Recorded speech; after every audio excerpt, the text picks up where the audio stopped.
Hello all, welcome back to our channel. ఇవాల్టి వీడియోలో summer special రెసిపీగా మ్యాంగోస్తో ఒక డిఫరెంట్గా ఐస్ క్రీమ్ అయితే చేసుకోబోతున్నాము. ఈ ఐస్ క్రీమ్ అయితే డైట్లో ఉన్న వాళ్ళ కోసం అండి. ఎటువంటి పాలు పంచదార లేకుండా కేవలం మూడు వస్తువులతో ఐస్ క్రీమ్ అయితే ప్రిపేర్ చేసేసుకోవచ్చు. ఆల్రెడీ మన ఛానల్లో మ్యాంగో కుల్ఫీ రెసిపీ అయితే నేను పోస్ట్ చేశాను. మీరు కానీ చూడకపోతే ఒకసారి ఛానల్లోకి వెళ్ళి విజిట్ చేసేయండి. సో డైట్లో ఉన్న వాళ్ళు హ్యాపీగా ఈ మ్యాంగో ఐస్ క్రీమ్ అయితే తీసేసుకోవచ్చండి. మరి ఇది ఎలా తయారు చేయాలో చూసేద్దాం పదండి. ముందుగా దీనికోసము బాగా పండిన మామిడి పండుని ఇలా పైన మొత్తం పీల్ తీసేసుకోవాలి. దీనికోసము తీసుకునే మామిడి పండు అయితే చక్కగా తీయగా ఉన్న మామిడికాయ అయితే తీసుకోవాలి, ఎందుకంటే మనం షుగర్ యాడ్ చేయం కాబట్టి. తర్వాత దీన్ని చిన్న చిన్న ముక్కలుగా కట్ చేసేసుకోవాలి. తర్వాత ఒక మిక్సీ జార్ తీసుకొని అందులో కట్ చేసి పెట్టుకున్న మామిడి పండు ముక్కలు, తర్వాత 2 నుంచి 3 గంటల వరకు నానబెట్టుకున్న జీడిపప్పుల్ని కూడా ఒక పావు కప్పు వేసుకోవాలి. తర్వాత ఒక 3 టీ స్పూన్స్ వరకు తేనెను యాడ్ చేసుకుంటున్నాను, స్వీట్నెస్ అడ్జస్ట్ చేసుకోవడం కోసము.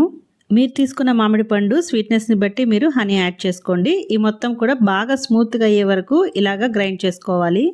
ఇక్కడ చూస్తున్నారు కదా, స్మూత్ పేస్ట్లా అయిపోయింది. అంతేనండి, ఇలా గ్రైండ్ చేసుకున్న ప్యూరీని మనం ఇంకా మౌల్డ్స్లో పోసేసుకోవటమే. ఇలా మౌల్డ్స్లో ఈవెన్గా స్ప్రెడ్ చేసుకోవాలి. మీ దగ్గర అవైలబుల్గా ఉన్న ఐస్ క్రీమ్ మౌల్డ్స్లో పోసేసుకోండి. ఇలా అన్నిట్లో ఈవెన్గా సర్దేసిన తర్వాత జస్ట్ ఇలా ట్యాప్ చేసుకుంటే బబుల్స్ ఏమన్నా ఉంటే వచ్చేస్తుంది. నెక్స్ట్ ఐస్ క్రీమ్ స్టిక్స్ని అరేంజ్ చేసుకోవాలి సైడ్ నుంచి. ఇలా అన్నిటికీ ఐస్ క్రీమ్ స్టిక్స్ పెట్టేసిన తర్వాత దీనిపైన కవర్ చేసేసేయాలి. పైన నుంచి ఫాయిల్తో కానీ లేకపోతే ఇలాగా పాలిథిన్ వ్రాప్తో కానీ ఇలా సీల్ చేసేసేయాలి మొత్తం కూడా. ఇలా చేసుకున్న దాన్ని ఇంకా 7 to 8 అవర్స్ వరకు ఫ్రీజర్లో పెట్టేసుకోవాలి.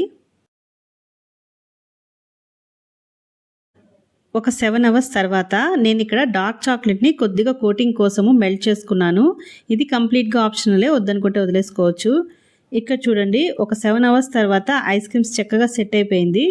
ఇప్పుడు ఈ మౌల్డ్స్లో నుంచి దీన్ని సెపరేట్ చేసేసుకోవాలి. అంతేనండి, ఐస్ క్రీమ్స్ అయితే రెడీ అయిపోయింది. ఇలాగే కూడా తీసేసుకోవచ్చు దీన్ని. నేనైతే కొద్దిగా డార్క్ చాక్లెట్స్తో కోట్ చేసుకుంటున్నాను.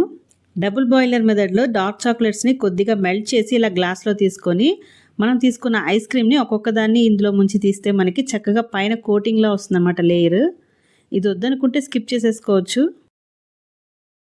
అంతేనండి, డైట్లో ఉన్న వాళ్ళు కూడా హ్యాపీగా ఈ ఐస్ క్రీమ్స్ అయితే తీసేసుకోవచ్చు. మనం ఇందులో కేవలం 3 వస్తువులతో ఐస్ క్రీమ్ చేసేసుకున్నాము. పాలు పంచదార లేకుండా హెల్దీగా ఐస్ క్రీమ్ తినాలనుకుంటే ఈ ఐస్ క్రీమ్ తప్పకుండా ట్రై చేసి చూడండి. లేదు పిల్లలకి పాలు పంచదారతో యూస్ చేయాలనుకుంటే మన ఛానల్లో మ్యాంగో కుల్ఫీని ట్రై చేసి చూడండి. మరి వీడియో నచ్చితే వీడియోని లైక్ చేయడం మర్చిపోమాకండి. అలాగే మరిన్ని ఇంట్రెస్టింగ్ రెసిపీస్ కోసం మన ఛానల్ని సబ్స్క్రైబ్ చేసుకోండి. మరో ఇంట్రెస్టింగ్ రెసిపీతో మళ్ళీ కలుసుకుందాం. Thank you for watching. Have a nice day.